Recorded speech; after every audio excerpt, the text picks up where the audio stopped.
Brazilian super താരം Neymar തന്റെ ബാല്യകാല ക്ലബ്ബായ സാന്റോസിൽ തുടരും. നെയ്മർ സാന്റോസുമായുള്ള കരാർ ഡിസംബർ വരെ പുതുക്കി. സൗദി പ്രോ ലീഗ് ടീമായ അൽ ഹിലാലുമായുള്ള കരാർ അവസാനിച്ചതിനു ശേഷം കഴിഞ്ഞ ജനുവരിയിൽ 6 മാസത്തെ കരാറിലാണ് 33കാരൻ ബ്രസീലിയൻ ക്ലബിലേക്ക് തിരിച്ചെത്തിയത്. 2026 ലോകകപ്പ് വരെ കരാർ നീട്ടാനുള്ള സാധ്യതയും കരാറിൽ ഉൾപ്പെടുന്നുണ്ട്.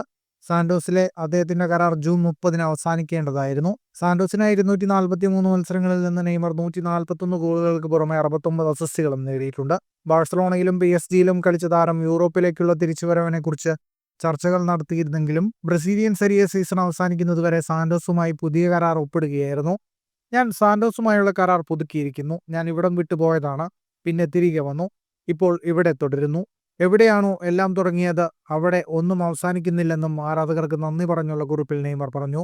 സാന്റോസ് ടീം മാത്രമല്ല, വീടും വേരുകളും ചരിത്രവും ജീവിതവുമാണെന്ന് നെയ്മർ പറഞ്ഞതായി ക്ലബ് പ്രസ്താവനയിൽ പറയുന്നു. നെയ്മറിന്റെ ചിത്രം ഉപയോഗിക്കുന്നതിനായി സാന്റോസും NR സ്പോർട്സും തമ്മിലുള്ള അധിക കരാറിൽ കൂടി തീരുമാനമായി. ക്ലബിലെ നെയ്മറിന്റെ സാന്നിധ്യം വഴി ലഭിക്കുന്ന വരുമാനത്തിൽ $15 മില്യൺ നൽകാൻ സാന്റോസ് സമ്മതിച്ചതായ റിപ്പോർട്ടുകളുണ്ട്. ഫുട്ബോൾ ലോകത്തെ കൂടുതൽ വാർത്തകൾക്കും വിശേഷങ്ങൾക്കുമായി സ്പോർട്സ് കഫേ സബ്സ്ക്രൈബ് ചെയ്യുക.